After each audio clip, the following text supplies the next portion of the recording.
ባለፉት 50 ዓመታት የኢትዮጵያን ፖለቲካ ያየነው እንደሆነ ኢትዮጵያ ውስጥ ያልሞከርነው ነገር በተለይ ክፉ የሆነ ነገር ያልሞከርነው ነገር የለም። ባለፉት 50 ዓመታት ፊውዳል ሆነን ነበር፣ ቡርዣ ሆነናል፣ ሶሻሊስት ሆነናል፣ እንደውም መረን የለንም፣ እንደውም እኛ ኮሚኒስትም ሆነናል በተወሰነ ጊዜ። ስለመገንጠል ሁሉ ሞክረናል፣ ገንጥለንም ተገንጥለንም አይተናል። እኛ ያልሞከርነው ክፋት ምን አለ እዚህ ሀገር? እንደ ስታሊን ሰው ዘቅዝቀን ገርፈናል። እንደ ሂትለር ዘር ተኮር አጥፍተናል። እንደ ፒኖቼት ሰው አሳደናል። እንደ ጋዳፊ ነው ወይስ እንደ ሳዳም ያልሆን ነው? ሁሉንም እዚህ ሀገር ሞክረናል። እንደ አይሁድ ሰው እርቃኑን ሰቅለናል። እንደ እስጢፋኖስ በድንጋይ ቀጥቅጠን ገለናል። በዚህች ሀገር ያልሞከርነው ነገር የለም። ዝርፊያ እንኳ ቢሆን ሰው ካለው ላይ ይሰርቃል የተወሰነ። እኛ አገሪቱ ያላትን ሰርቀናል። ዝርፊያ ነው፣ ቶርቸር ነው፣ መለያየትን ነው፣ ማፈናቀልን ነው፣ በዘር መለያየትን ነው። የትኛውን ነው ያልሞከርነው? በነገራችን ላይ እነዚህን ሁሉ ብንደምራቸው እንደ ፖለቲካ አስተሳሰብ ቢሆን ኑሮ ኢትዮጵያ መጥፋት የነበረባት አሁን አልነበረም። እዚህ ብዙ ምሁራን አላችሁ። በደንብ ታሪኩን ብናጠነው ሩዋንዳውያን በዘር ተጨፋጭፎ 800,000 ሰው በገጀራ ያለቀው በአንድ ሬዲዮ ፕሮግራም ነው። የሚገርማችሁ ያን ሬዲዮ ፕሮግራም የተዘራው ዘር ብታስቡት ኢትዮጵያ ውስጥ ከተዘራው ዘር በጣም ትንሽ ነው። የኛ ይከፋል ግን አለን እንዳገር።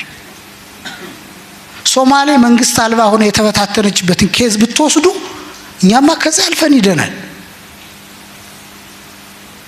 ሶሪያ በርስ በርስ ጦርነት የገባችበትን መነሻውን ኬዝ ብትወስዱ ኢትዮጵያ ውስጥ ከሆነ ያ ጉዳይ ከሆነ ዘመን አልፎታል። ምንድነው ታዲያ አሁን አንድ ላይ ያኖረን? የኔ እምነት ቅድም ወንድሜ የተናገረው ሳይንሳዊ ፖለቲካዊ አውትሉክ ቢሆን አሁን የምነግራችሁ ደግሞ the other outlook ስፒሪቹዋሊ እንየው ነው። በዚህች ሀገር እስካሁን ድረስ ክፋትን ሁሉ አድርገናል።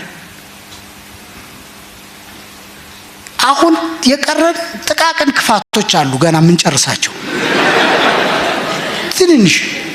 ዋና ዋናዎቹን አድርገናል። አይ ቲንክ አሁን እንግዲህ ዋና ዋና የሚባል ምንድነው? ጅምላ መቃብር አለን። ከአንድ ቦታ ወደ አንድ ቦታ በጨለማ መኪና ጭነን ሰደናል፣ ገርፈናል፣ የሀገሪቱን ሀብት ወደ ውጭ ልከናል። እኛ ሰይጣን በምድር ካስተማረው ክፉ ስራ ያልሞከርነው ምን አለ? ሁሉንም አድርገናል። አሁን እንግዲህ ልብ በሉ፣ እንደ ሰው ከእንግዲህ በኋላ የሚቀረን በጎ ስራ ብቻ ነው።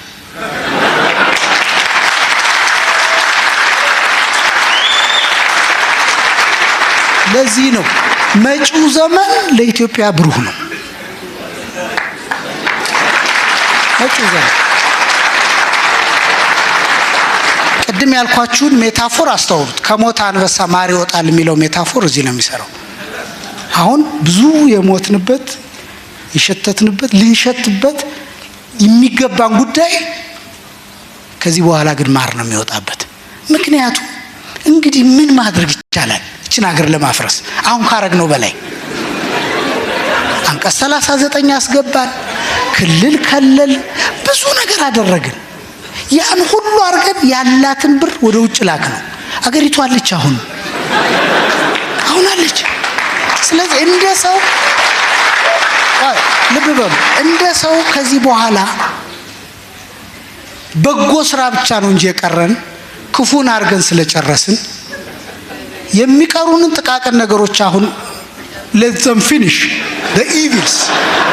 ከዚህ በኋላ የሚመጣው የበጎ ዘመን በመሆኑ እኔ ደግሞ ቤት የማረገው ኢትዮጵያ በጣም የተሻለች ሰላማዊ ሀገር ትሆናለች። በጣም